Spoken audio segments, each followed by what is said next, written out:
যে কোনো মাছকেই এই রেসিপিতে রান্না করলে খেতে অনেক টেস্টি হয়। আজকে আমি রান্না করেছি খোয়া মাছ দিয়ে।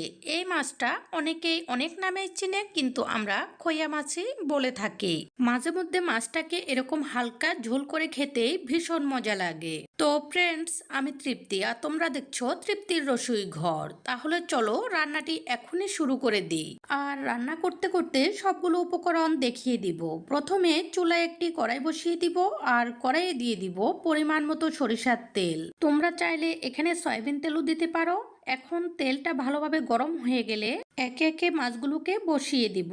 এই মাছগুলোকে আমি আগেই কেটে ধুয়ে পরিষ্কার করে রেখেছি, আর হাফ চা চামচ লবণ এবং হলুদের গুঁড়ো দিয়ে ভালোভাবে মাখিয়ে রেখেছি। মাছের এক পিঠ লাল লাল হয়ে ভাজি হয়ে গেলে মাছগুলোকে উল্টিয়ে দিব।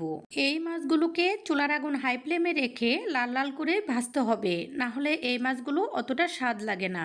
আর যে কোনো মাছই চুলার আগুন হাই ফ্লেমে রেখে ভাজলে এই মাছ তরকারিতে দিলে পরবর্তীতে খেতে অনেক মজা লাগে। মাছগুলো দুই পিঠ লাল লাল করে ভাজি হয়ে গেলে এগুলোকে আমি কড়াই থেকে উঠিয়ে নেব। এখন আরো দুই পিস মাছ আছে, সেগুলোও দিয়ে দিব, আর এগুলোকেও একই প্রসেসে ভেজে তুলব। সবগুলো মাছ এভাবে ভাজি হয়ে গেলে এরপর একটি বাটিতে মশলা গুলিয়ে নিব। এখানে দিয়ে দিচ্ছি পরিমাণ মতো জিরার গুঁড়া, তোমরা চাইলে জিরা বাটাও দিতে পারো। আর দিয়ে দিব পরিমাণ মতো হলুদের গুঁড়া, মরিচের গুঁড়া আর লবণ। এরপর দিয়ে দিচ্ছি 4টি কাঁচামরিচ ফালি করে। এখন একটু জল দিয়ে মশলাগুলোকে গুলিয়ে রাখবো। মশলাগুলো তোমরা তোমাদের পছন্দ অনুযায়ী বাড়িয়ে কমিয়ে দিতে পারো। এই মশলাগুলো ভালোভাবে গোলানো হয়ে গেলে এগুলোকে সাইডে রেখে দিয়ে যে কড়াইটিতে মাছ ভেজেছি সেটি আবার চুলায় বসিয়ে দিব। আর এখানে আরো একটু সরিষার তেল দিয়ে দিব। এখন ফোড়ন দেওয়ার পালা। তোমরা যদি তরকারিটাতে পেঁয়াজ রসুন দিতে চাও তাহলে এ পর্যায়ে পেঁয়াজ রসুনটা দিয়ে ভেজে এরপর মশলাটা দিয়ে দিবে। কিন্তু আমি পেঁয়াজ রসুন দিব না, সেই জন্য বেশ কিছুটা মেথি দিয়ে দিচ্ছি। মেথি দিলে পেঁয়াজ রসুন দেওয়া লাগবে না, আর পেঁয়াজ রসুন দিলে মেথি দেওয়া লাগবে না। মেথিগুলো ভালোভাবে ভাজি হয়ে সুন্দর সুগন্ধ বের হলে এখানে দিয়ে দিব বড় সাইজের 2টি আলু, এরকম চিকন চিকন করে কেটে রেখেছি সেইগুলো। এরপর এখানে একটু করে লবণ এবং একটু করে হলুদের গুঁড়া দিয়ে দিচ্ছি।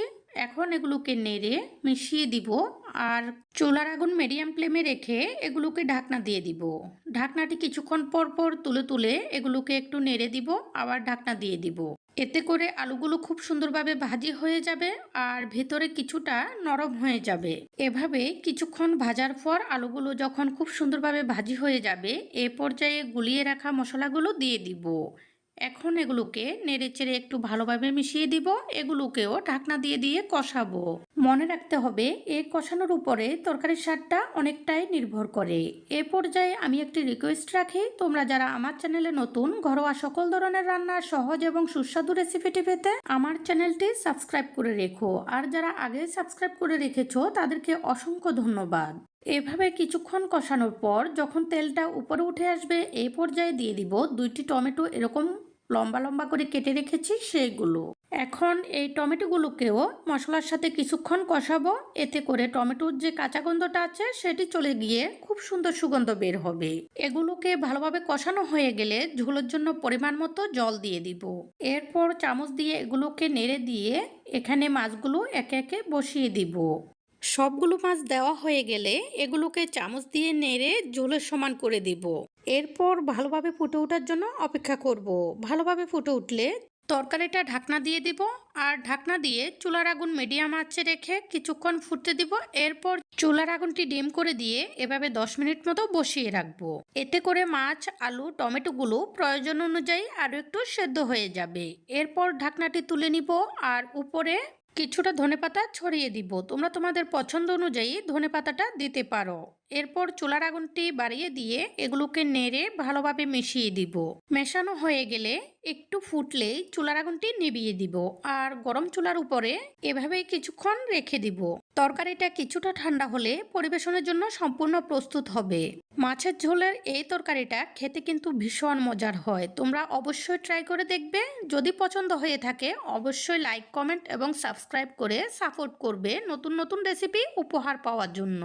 এই বলে আজকের মতো এখানেই বিদায় নিচ্ছি। পরবর্তীতে চলে আসবো নতুন কোনো রেসিপি নিয়ে। সেই পর্যন্ত সবাই ভালো থেকো।